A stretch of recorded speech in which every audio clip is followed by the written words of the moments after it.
ادرک کے بہت زیادہ فوائد ہیں۔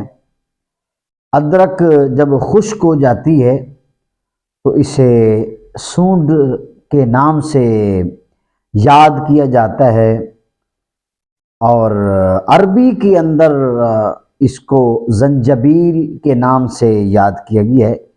سورۃ الدہر کے اندر آیت مقدسہ کا جو نمبر ہے وہ 17 ہے۔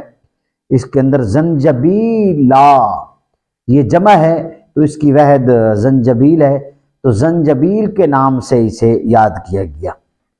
تو اس کے بہت زیادہ فوائد ہیں۔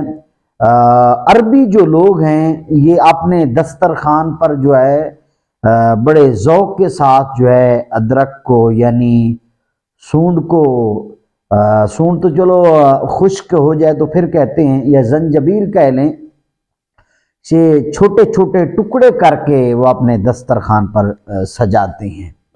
تو ہم تو صرف ٹیسٹ کے لیے، کیونکہ یہ خوشبودار ہوتی ہے تو ہم کھانے کے اندر استعمال کرتے ہیں، ہاضمے کے لیے اور خوشبو کے لیے۔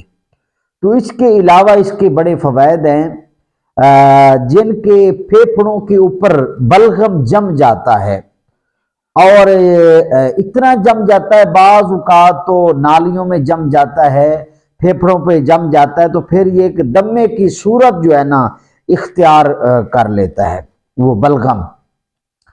تو دمے کے لیے، یعنی پھیپھڑوں کے بلغم کو خارج کرنے کے لیے یہ ادرک پہلا نمبر رکھتی ہے۔ اس کے علاوہ کھانسی، جس کو زیادہ تیز، جتنی مرضی پرانی اور تیز کھانسی ہو، تو وہ جب شروع ہوتی ہے کھانسی تو وہ بے ہوش ہو جاتا ہے، تو وہ ضرور ادرک استعمال کرے، اس سے انشاءاللہ ضرور افاقہ حاصل ہوگا۔ یہ پریکٹیکل ٹوٹکا اور نسخہ ہے۔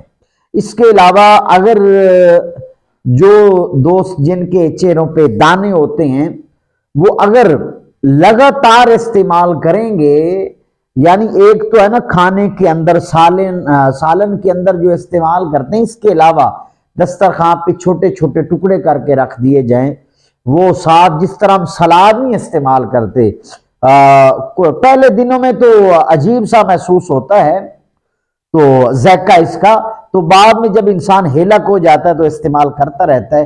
اس سے چہرے کے دانے جو ہیں یہ ختم ہو جائیں گے، کیونکہ دانے معدے کی تیزابیت کی وجہ سے ہوتے ہیں، تو جو ادرک ہے یہ معدے کی تیزابیت کو ختم کرتی ہے، اور یرقان کے مریضوں کے لیے بھی بہت فائدہ مند ہے۔ اور جن کو بخار ہو جاتا ہے، تو سردی کا بخار ہے، تو وہ ضرور جو ہے نا ادرک استعمال کریں، ادرک کا قہوہ استعمال کریں گے تو انشاءاللہ العزیز بہت زیادہ فائدہ ہوگا۔ تو بنانا کس طرح ہے، آپ نے 2 کپ پانی کے لینے ہیں، اس کے اندر آپ نے چھوٹا سا ٹکڑا، سمجھ لیں آپ 10 گرام کا ٹکڑا لیں، اس کے چھوٹے چھوٹے ٹکڑے کریں، تو آپ پانی کے اندر ڈال کر اسے آگ پہ رکھ دیں۔ 1-2 ابالے آنے کے بعد جو ہے نا، ابلنے کے بعد آپ اسے اتار لیں، تو اس کے اندر آپ تھوڑا سا شہد بھی استعمال کر سکتے ہیں، آدھا چمچ پی لیں۔ بخار کا مریض ہے یا بلغم کا مریض ہے، یعنی جن کے پھیپھڑوں پہ بلغم جمی ہوئی ہے، وہ استعمال کرے، یا جس کی کھانسی تیز ہے رکنے کا نام نہیں لے رہی، وہ استعمال کریں، تو انشاءاللہ العزیز یہ بلغمی، کھانسی اور پھیپھڑوں کا بلغم اور بخار انشاءاللہ العزیز ختم ہو جائے گا۔ 3 دن آپ استعمال کریں۔ یاد رکھنا یہ جب سونے کے ٹائم آپ نے استعمال کرنا ہے، کھانا کھانے کے 1-1.5 گھنٹے بعد آپ قہوہ استعمال کر کے سو جائیں انشاءاللہ العزیز۔